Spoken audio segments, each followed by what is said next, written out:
presbiteriano, bautista, Viena para el mundo, lo que tú me quieras decir. Si tú te separas de este libro, has abandonado a Dios. Y cuando, escuchen esto, cuando nosotros nos separamos de Dios o abandonamos a Dios, en ese momento, ¿sabes una cosa? Dios no dice, mira, este ya se alejó de mí, ron el ramalazo, con una penca de nopales, dale duro. Dios no va a hacer eso. ¿Saben lo que hace Dios?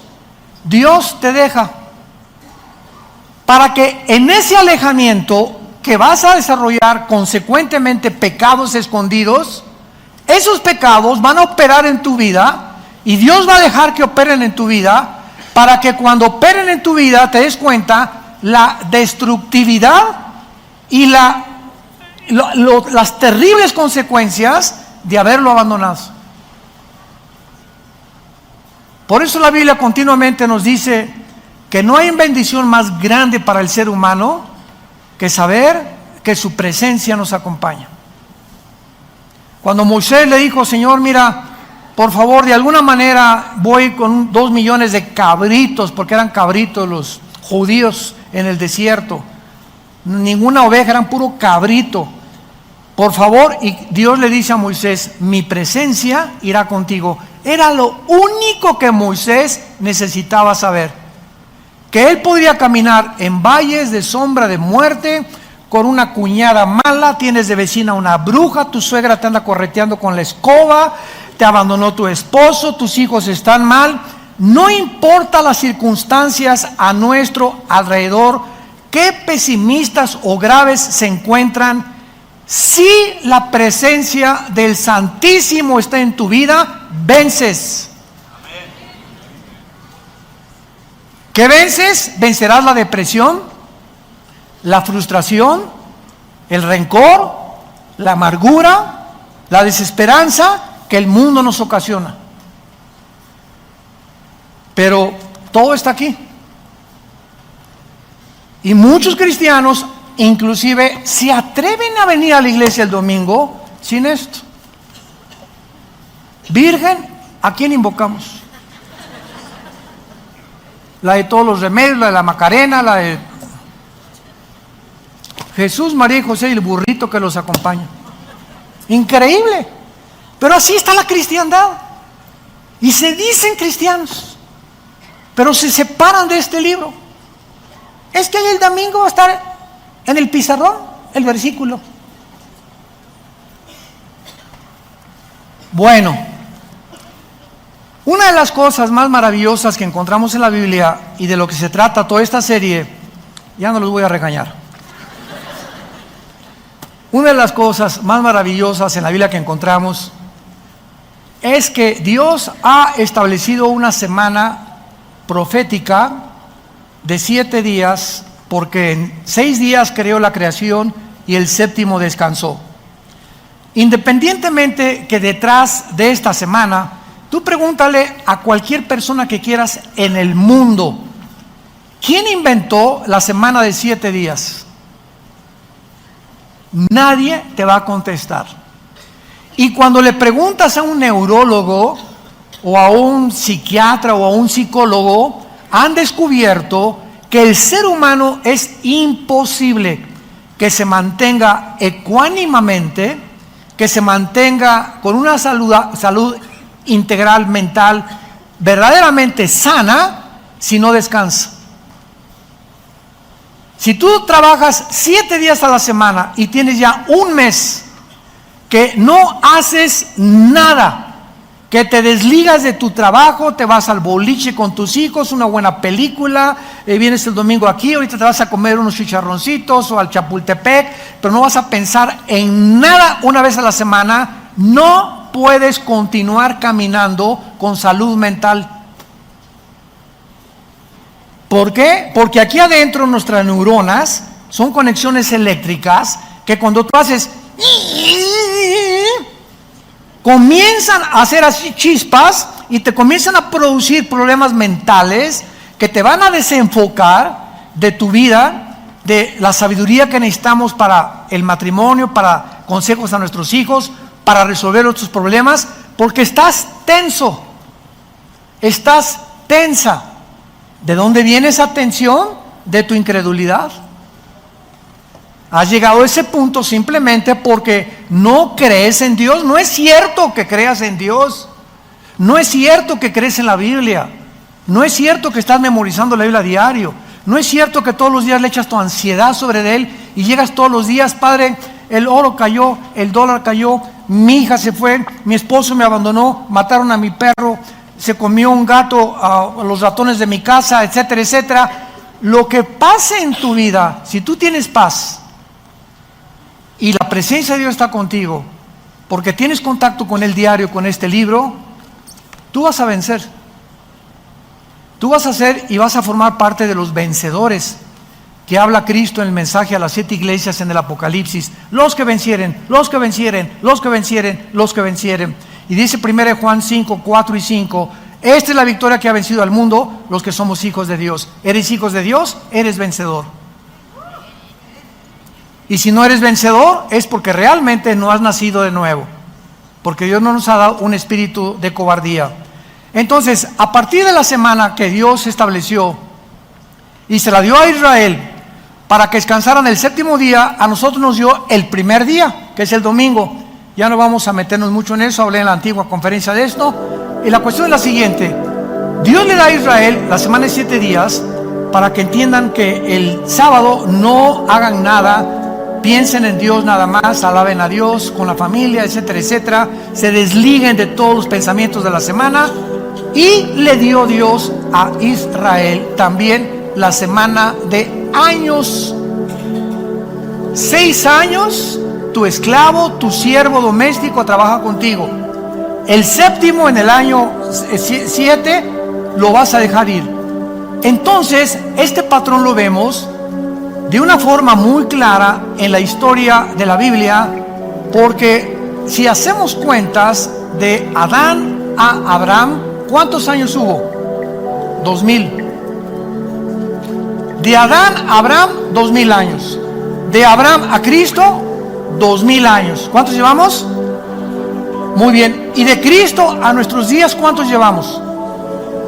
Si para Dios un día son 1000 años y 1000 años un día para Dios, estamos entrando o finalizando, ¿qué cosa?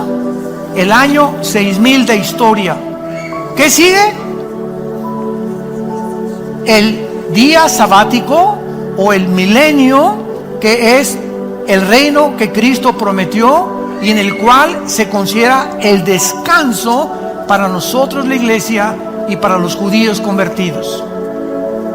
Siguiendo este patrón, la pregunta es: ¿cuánto tiempo nos falta para que acaben estos 2000 años y sepamos de alguna manera, porque nadie puede poner una fecha para la venida de Cristo, podemos bíblicamente, de esto se trata esa serie, podríamos bíblicamente establecer un tiempo en el que realmente estemos seguros, sin ningún lugar a dudas, que nos encontramos en el año 6000 y que estamos a punto de salir del mundo para que Dios termine con Israel en la tribulación? Y la respuesta es sí, sí, sí. Esta semana que Dios establece en Israel es muy interesante. Veamos rápidamente, por ejemplo, en Éxodo capítulo 24. Ya ven por qué no trajeron la Biblia.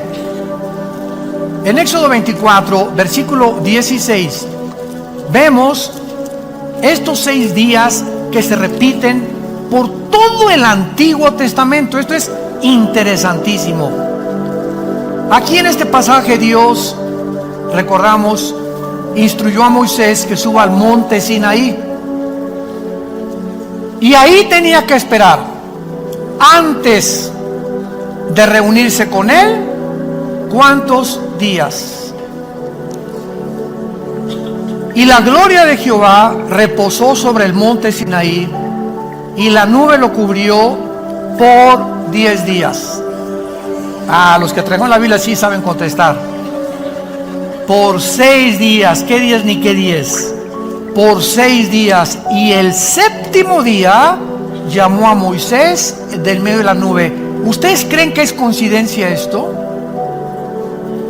Cuando Dios menciona 5, 2, 15, 20, 40, nunca en la Biblia encontramos un solo número, algo que Dios relacione con la gematría, que es los números en el original hebreo, que no tengan un simbolismo profético. Apunten eso y recuérdalo como estudiante de la Biblia. Qué interesante que 6 días tenía que esperar Moisés. ¿Y por qué el séptimo? Porque era cuando Dios se iba a encontrar con Moisés. Veamos otro ejemplo, otra vez, de 6 días. Josué capítulo 6. Otro ejemplo donde se repite este mismo patrón en la toma de la ciudad de Jericó. Aquí se le instruye a Josué que ordene a los israelitas y a los sacerdotes que rodeen la ciudad de Jericó, cargando el arca y sonando los tutú, tutú, los chofares. Y veamos qué dice el pasaje, Josué 6 del 3 al 5. Veamos las órdenes. Rodearán la ciudad todos los hombres de guerra, yendo alrededor de la ciudad una vez. Esto harán durante 6 días. Qué interesante, otra vez. Y 7 sacerdotes llevarán 7 bocinas de cuernos de carnero delante del arca. Y al séptimo día, otra vez el día del descanso para Israel, el día del reposo. Este séptimo día darán 7 vueltas a la ciudad y los sacerdotes tocarán el shofar o las bocinas que Dios les dio para que ellos pudieran tocar. Vemos nosotros también que en el Antiguo Testamento se repite el patrón: 6 días y al séptimo te va a recibir Dios, 6 días Josué y al séptimo va a caer esto. Y esta repetición la encontramos de una forma interesante y misteriosa cuando Cristo se transfiguró con los discípulos. Vayamos ahora al Nuevo Testamento, Marcos capítulo 9, y veamos otra cosa tan interesante de por qué otra vez 6 días y en el séptimo Cristo se transfigura. Dice Marcos capítulo 9. También les dijo, de cierto, algunos de los que están aquí: no gustarán en la muerte hasta que hayan visto al reino de Dios venido con poder. 6 días después, Jesús toma a Pedro, a Jacobo y a Juan y los lleva aparte, solos, a un monte alto, y se transfigura delante de ellos. Qué interesante, otra vez la repetición de los 6 días, y al séptimo día algo sucede en la presencia de Dios. Pregunta ahora, muy bien, ¿cuál es el simbolismo, familia de Dios, damas y caballeros que nos visitan por las redes sociales? ¿Cuál es el simbolismo de estos números? Sabemos que el número 6, si lo quieres apuntar, representa al ser humano, porque en 6 días Dios creó a Adán y Eva. Es el número del hombre. Cuando al terminar el Apocalipsis, en el capítulo 13, se relaciona al enemigo póstumo de Dios, el anticristo, se le une a 3 números: 6, 6, 6. ¿Por qué? Muy bien. Si el 6 es el número del hombre y el 3 es el número de la Trinidad, nos damos cuenta que el anticristo es el hombre elevado a Dios. 3 veces el 6 es la exaltación del anticristo queriéndose hacer Dios. Entonces, todo en la Biblia tiene un significado, se llama gematría. Si lo quieres apuntar, cuando se relacionan los números con las letras, las 22 letras que contiene el alfabeto de los hebreos. Entonces sabemos que el número 6 es el número del hombre y el 7 es el número de la perfección moral. ¿Se acuerdan del menorá? Es el símbolo, ¿lo ven aquí? El menorá es el símbolo que adoptamos nosotros de hace 35 años. El menorá se encuentra al final del Apocalipsis, aunque se los dio Dios al Antiguo Testamento, a los hebreos. Pero síganme con cuidado. El menorá significaba en el Antiguo Testamento la luz. Y en el Nuevo Testamento aparece en Apocalipsis capítulo 1. Y a Cristo aparece en medio. ¿Y qué hay a la izquierda? ¿Cuántos ramitas? 3. ¿Y del lado derecho? 3. Muy bien. El número del hombre unido a Cristo, entramos a la perfección.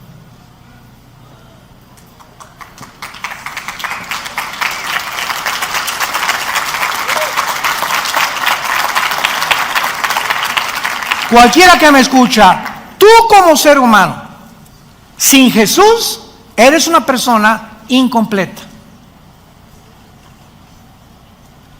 No es hasta que Jesús entra a nuestra vida que subimos a un rango donde comenzamos, aunque no lo alcancemos en esta vida, de espiritualidad, donde la mente se nos abre y comenzamos a entrar a la dimensión espiritual mediante la Biblia y nuestra vida comienza a ser restaurada. Porque Jesús ha entrado y nos convertimos en la luz del mundo. Y tú eres la única luz en el salón de tus clases. Tú eres la única luz en tu taller de carpintería, en tu bufete de abogados, en tu consultorio médico, en tu taller de surcido, en tu escuela, donde quiera que vayamos. Estamos en un mundo en tinieblas. Ahora en Navidad te vas a juntar con personas de tu familia que no saben nada de nada más que pásamela de Tequila Cuervo. Y viva Jesús y viva Zapata también. Y si tú en estos tiempos en la que la gente está predispuesta de una forma sensible por Jingle Bells y Noche de Paz, hay un espíritu de melancolía en el mundo, etcétera, etcétera, si no aprovechamos, para eso lo hacemos, porque sabemos que Cristo no nació el 24, pero lo aprovechamos para que en este espíritu en que se encuentra el mundo, demos testimonio de Él. Y ahora en Navidad, ay de aquel cristiano que tenga una noche de Navidad o que la pase con sus familiares y en toda la noche y en todo el día, ni el 25 hablaste de Jesús o les dijiste, por favor, pido la palabra. No me importa lo que van a decir de mí, quiero decirles que la Biblia dice, siempre digas, la Biblia dice que un hombre murió hace 2000 años. Querida familia, amigos que nos visitan, la Biblia dice que Él pagó por tus pecados, que Él murió y resucitó, fue enterrado y resucitó al 3 días. Ese hombre ha entrado a mi vida y no les puedo decir más que Él vive. Y quiero decirles a ustedes que necesitan arrepentirse de sus vidas e invitarlo a sus vidas, a su corazón. Si te hacen caso o no te hacen caso, no es tu problema. Los resultados se los dejamos a Dios. Tú cumple con el ministerio que Dios nos ha dado. Vayan y den estas noticias al mundo entero. Y si tú no lo haces, es porque no tienes el Espíritu Santo, porque Dios no nos ha dado espíritu de cobardía, sino de poder, amor y dominio propio. Entonces, si tú estás chico palas, y hay que van a decir de mí mis cuñaditos, y por aquí por allá, esta cobardía que te invade, te denota que no tienes el poder del Espíritu Santo, y por eso no das testimonio. Te engañas, no es cierto que eres cristiano. No es cierto que eres cristiano. No sigas engañándote más. Dios no nos ha dado espíritu de poder.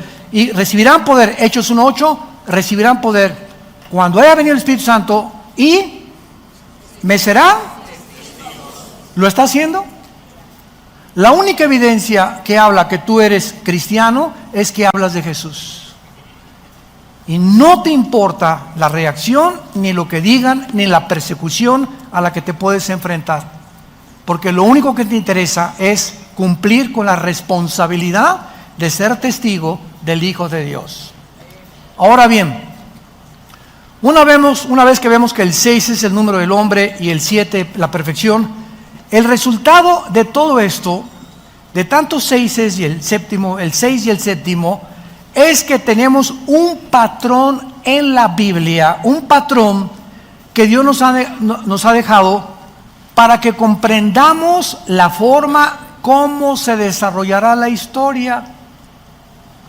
6,000 años de historia, estamos a punto de entrar al 7,000, que es el milenio donde Cristo viene. Y Dios nos ha prometido esto. Así pues, hemos visto que hay un patrón en la Biblia y un plan de Dios. Y esta es la razón también, ¿verdad?, de poder comprender el gran panorama que tenemos en la Biblia de Dios para entender dónde nos encontramos ahora.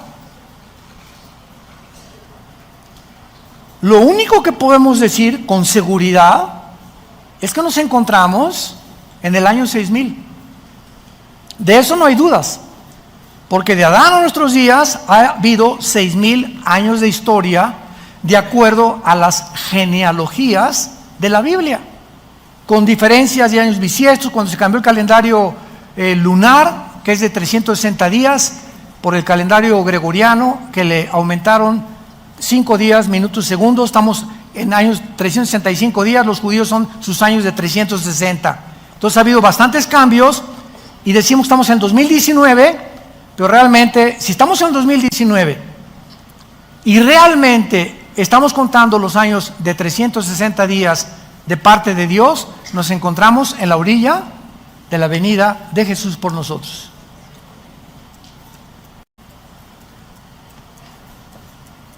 Ahora tenemos que ver este grande panorama, ¿verdad? Ahora vamos a 2 de Pedro, capítulo 3, en el Nuevo Testamento, y vamos a seguir buscando estas piezas del rompecabezas, porque se nos advierte que en los últimos días, si estamos en los últimos días, vendrían muchos burladores, haciendo mofa del cristianismo, de la Biblia y de los últimos tiempos, como yo he oído a líderes cristianos decir: es que el mismo ronroneo es de hace muchos años. Jesús viene, Jesús viene, Jesús viene, y hasta ahorita no ha venido. Simplemente estas personas ignoran el plan profético de Dios, es todo. Y están expresando barbaridades, porque no entienden que si no ha venido es porque no se ha cumplido todavía los 2,000 años que tienen que cumplirse de la época de la gracia y de la iglesia, que es la que estamos viviendo tú y yo actualmente. 2 de Pedro 3, versículo 3. Sabiendo primero esto, Pedro tenía interés que lo supiéramos, que en los postreros días vendrán burladores andando según sus propias concupiscencias y diciendo: ¿dónde está la promesa de su venida o de su advenimiento? Porque desde el día en que los padres durmieron, todas las cosas permanecen así como desde el principio de la creación.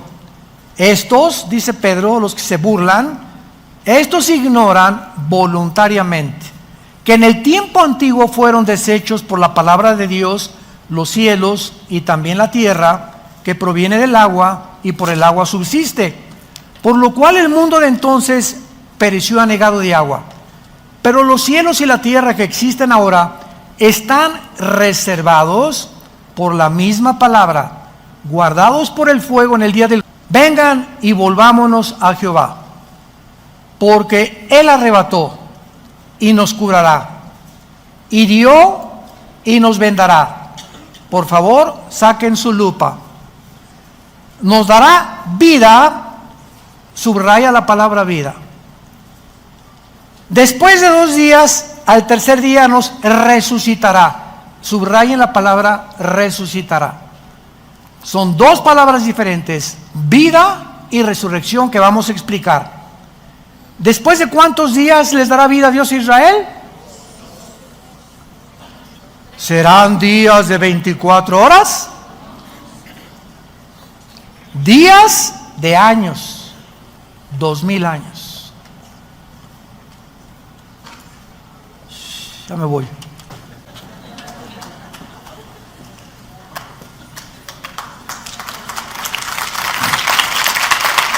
¿Lo pueden ver?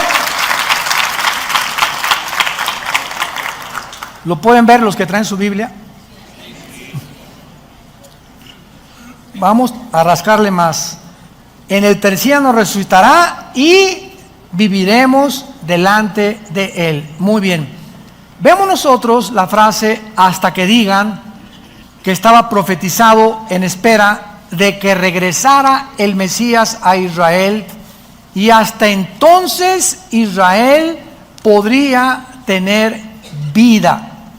¿Cuánto tiempo tiene Israel que esperar para que regrese el Mesías? 2 días, de 1000 años cada uno. Entonces, aquí completamente, sin ningún lugar a dudas, se nos muestra que tienen que cumplirse los 2 días proféticos de 1000 años cada uno para que Jesús regrese. Pero vamos a seguir escarbando. Este alejamiento del Mesías, acuérdense que lo rechazaron después de que lo crucificaron. Israel entró en un estado de angustia y de aflicción aproximadamente hasta 1948. Durante casi 2000 años, Dios, cuando la Biblia dice, volteó su rostro, significa te abandona. Cuando Dios dice, Dios volteó su rostro sobre Israel, dice Dios Israel, ahí nos vemos, ahorita no tengo nada que ver con ustedes, ahorita voy a introducir en lugar de ustedes a otra entidad que se llama la iglesia. Y la iglesia, voy a caminar con ella estos 2000 años en que ustedes, bye. Y tengo que terminar con la iglesia cuando terminen los 2000 años para que ustedes, yo siga con ustedes, porque no los he abandonado. Ahí se me quedan en la banca, no entran a la final. Ahí se me quedan en la banca. Romanos 10, 11 y 12, Dios no ha acabado con Israel. Romanos 9, 10 y 11, Dios no ha acabado con Israel. Ahí están esperando, porque la semana 70 de Daniel faltan 7 años. Entonces, cuando la iglesia sea sacada del arrebatamiento, no puede Dios, hasta que salgamos del mundo, poder seguir con Israel. Y eso es donde Él va a sellar a 144,000 judíos. Ya no nosotros los gentiles, va Dios a regresar con Israel. Y en todo el Apocalipsis encontramos a los israelitas, aunque va a haber gentiles convertidos, pero no puede Dios acabar con nosotros hasta que nos saque y comenzar con Israel. Se tienen que cumplir los 2000 años que dijo Oseas y que vamos a seguir viendo que los repitió Jesús. Ahora, muy bien, noten ustedes la distinción entre tener vida y resucitar. Estos dos términos no significan lo mismo, porque ocurren en tiempos diferentes. Tener vida es antes de resucitar, ¿no? Tú no puedes resucitar si no tienes vida eterna. Entonces Dios nos da primero la vida eterna y se nos promete la resurrección, ¿correcto? La promesa de tener vida significa el avivamiento nacional de Israel, no su conversión. Y en 1948, que Israel regresa a su tierra, Dios le dio vida nacional. Se levantaron de entre los escombros de las naciones y la dispersión mundial y se reunieron por primera vez dentro de la época de nosotros. ¿Saben qué significa esto? Pues no que Dios, hasta que se cumplieran 2000 años, ya Israel, bye. Lo que está haciendo Dios es que cuando en el 48 David Ben Gurión, el primer ministro de Israel, el 14 de mayo a las 5 de la mañana sacaron el shofar, Y el sonido que hicieron en el 48 es el sonido del shofar que en el libro de los Números se hacía para llamar al pueblo. En el 48 se tocó el shofar. Los judíos no lo entienden, nosotros sí. Dios nos tocó el shofar en el 48 para decirnos: ¡ahí vengo! Reúnanse, comiencen a buscarme. Estamos hablando de hace casi 70 años, 65, 70 años. Pero el segundo shofar en la guerra de los 6 días, 1967, junio de 1967, el general Moshe Dayan ganan a todos los árabes la guerra, y en el 6º día agarra Moshe Dayan, número 2, doble toquido: Jerusalén es nuestra. Primero la tierra, ahora Jerusalén, aunque no del todo. Y en el siglo XXI, el presidente de los Estados Unidos, Trump, llámale como le quieras llamar, no me interesa cómo le llames. El presidente de los Estados Unidos dictamina, establece que la embajada de Tel Aviv sea colocada en Jerusalén. Nunca en 2000 años había pasado esto. 3 hechos inauditos suceden simplemente para decirnos a nosotros: escuchen, si yo estoy a punto de terminar con ustedes, ya vamos a llegar al año 6000, ya les toca el shofar en el 48, en el 67, y ahora quiero que sepan dónde se encuentran. Prepárense para que sean dignos de no pasar la tribulación. Dios nos está hablando. Dios no quiere que mañana amanezcas en el infierno. Dios no quiere que te sigas llamando cristiano y te sigas engañando simplemente porque vienes a un lugar a reunirte. Dios quiere sacudirte las fibras más íntimas de tu alma para que despiertes a la realidad, si eres o no eres, para que te examines a ti mismo, porque el tiempo se acabó. El tiempo se acabó. Ahora, muy bien, la segunda promesa, marcada por el tercer día, apunta hacia el renacimiento espiritual de Israel. Y esto sucederá cuando, Romanos 11, 25, 26, cuando Jesús venga, todo Israel será salvo.